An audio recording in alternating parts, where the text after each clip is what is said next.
Jaganmohan Reddy betting యాప్లో చనిపోయిన అతన్ని విగ్రహానికి ఆవిష్కరణకి వెళ్ళినప్పుడు అక్కడ కొంతమంది వైసీపీ వాళ్ళు ప్లగ్ కార్డ్స్ పట్టుకుని 2029 మీ అధికారంలోకి వస్తారు రప్ప రప్ప అని, గంగమ్మ జాత పొట్టేళ్ళు నరికినట్టు ఒక్కొక్కరు రప్ప రప్ప అని, ఇక్కడ నుంచి రాజారెడ్డి రాజ్యాంగం నడిచిద్ది అని తొక్కి పడేస్తామని ప్లగ్ కార్డ్స్ పట్టుకోవడం కరెక్టే అంటారు. అసలు ఈ రాష్ట్ర ప్రజలు కాదు, ఈ దేశం ప్రపంచం మొత్తం కూడా దాన్ని వింతగా చూస్తుంది. ఎందుకంటే ఒక బాధ్యత గల ఒక మాజీ సీఎం అయ్యుండి వాళ్ళ అనుచర గణాన్ని ఆదేశించలేక, సరైనటువంటి మార్గంలో పెట్టలేక, పార్టీని నష్టపోయినా కానీ దాన్ని ఇంకా అతను ఏదో సీఎం లాగా ఫీల్ అయిపోతూ రాష్ట్ర రాజధానిని విస్మరించిందే కాకుండా రాష్ట్ర జనాలను కూడా నాశనం చేసింది కాకుండా ఈ రోజున మళ్ళీ వస్తే రపరప తలకాయలు నరికేస్తాం అనే ఒక స్లోగన్ అనేది మాత్రం భయభ్రాంతులను చేస్తుంది. ప్రజల్ని మాత్రం భయభ్రాంతుల్ని. ఎందుకంటే ఇటువంటి వ్యక్తి వస్తే ఇలా జరిగేదా అనేది ప్రతి ఒక్కరికి ఒక సినిమా అంటున్నారు చూడు, ఆయన సినిమా చూపిస్తాను, సినిమా చూశారు ఆల్రెడీ. ఈ రపా రపా అనే దాంట్లోనే సినిమా చూశారు. అంటే ఇతను వస్తే ఇంత దారుణమైన పరిస్థితిలో మనం ఉండేవాళ్ళమా అనేది మాత్రం క్లియర్ కట్గా జనాలకు అర్థమైపోయింది ఈ రోజున. అంటే ఇప్పుడు ఆయన ఏమన్నా రప్పరప్ప సినిమా డైలాగ్ అంటే తప్పేముంది అనేది అంటున్నాడు.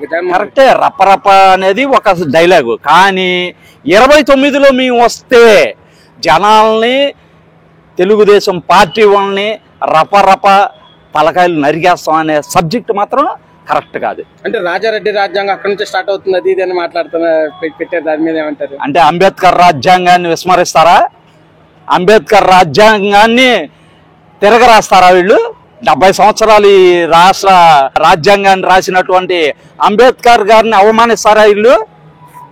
రాజారెడ్డి రాజ్యాంగాన్ని తీసుకురావటానికి వీళ్ళు అర్హులా?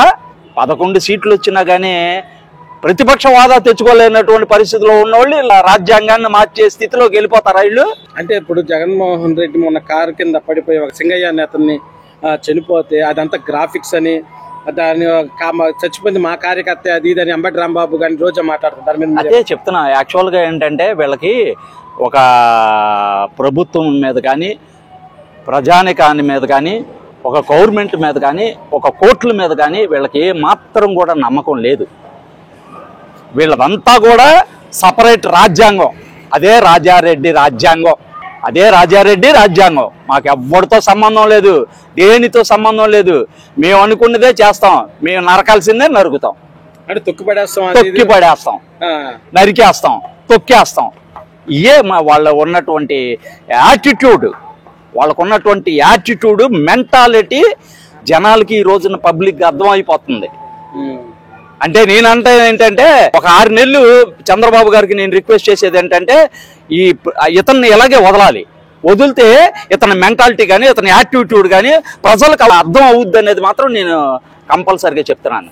అంటే ఇప్పుడు ఆయన ల్యాండ్ ఆర్డర్ సరిగ్గా లేదు, పరిపాలన విధానం సరిగ్గా లేదు. ఈ గవర్నమెంట్ వచ్చిన తర్వాత డ్రైవర్స్ పాలిటిక్స్ చేస్తుంది, పథకాలు ఇవ్వాల్సింది పోయి దాన్ని ఏదో తప్పించడానికి ఇలా చేస్తుంది అది ఇదని మాట్లాడుతున్న బొత్స సత్యనారాయణ. దాని మీద బొత్స సత్యనారాయణ గారి మాటలు ఆయనకే అర్థం కావు. ఇంకా ఆయన గురించి మనం మాట్లాడుకోవడం వేస్ట్. ఎందుకంటే మొన్న ఎన్నిపోటు దినం కింద అతనికే ఇష్టం లేక పైనుంచి పడిపోయాడు. అతను ఏం మాట్లాడతాడు ఇంకా దాని గురించి?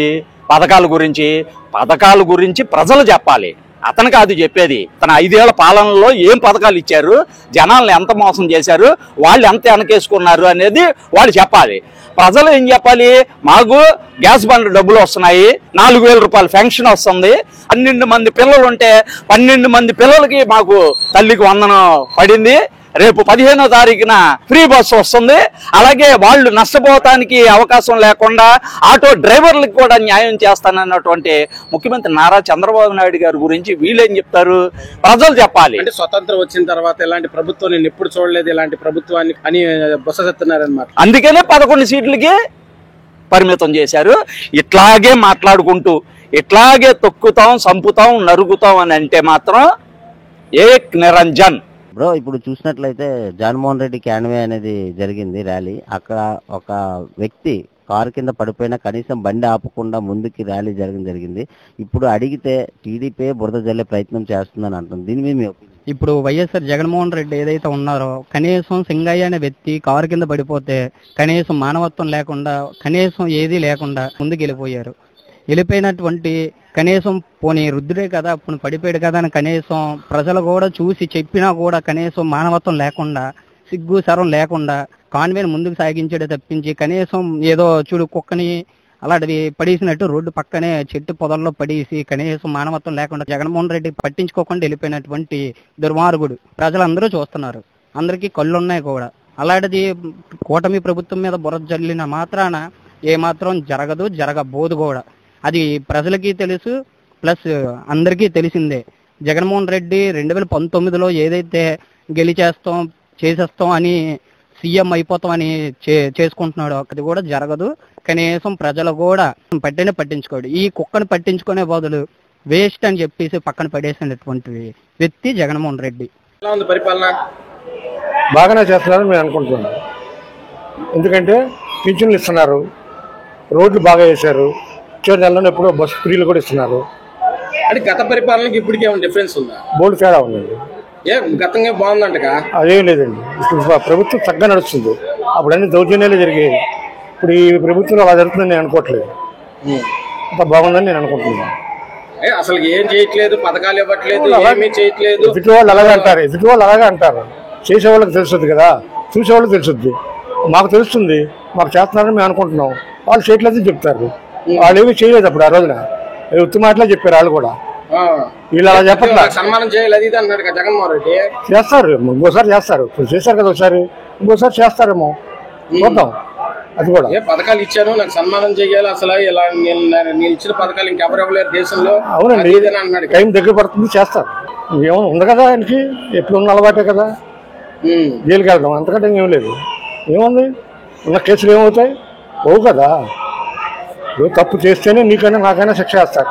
తప్పుడు కేసులు పెడతారంట. అదేనండి, తప్పు చేస్తేనే వేస్తారంటాను నేను. అంతేగాని ఊరిని ఎవరిని వేయరు, కోర్టులు ఊరిని వేయరు కదా. అందరికి నిన్ను తీసుకెళ్ళి వేస్తారా? వేయరు కదా. తప్పు నేను చేస్తే నన్ను వేస్తారు, నువ్వు చేస్తే నిన్ను వేస్తారు. అలా తప్పులు ఉంటేనే వేస్తారు. ఇప్పుడు ఎవరెవరో ఏదో మాట్లాడేది సరిపోదు కదా.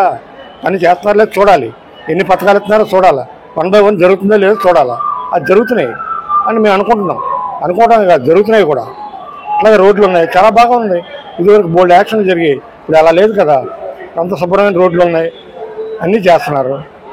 కొన్ని పథకాలు ఇచ్చారు, ఇంకొన్ని పథకాలు ఇస్తామంటున్నారు, జరుగుతున్నాయి. మీరు కంగారు పడిపోయి ఏదేదో మాట్లాడేస్తే సరిపోదు కదా.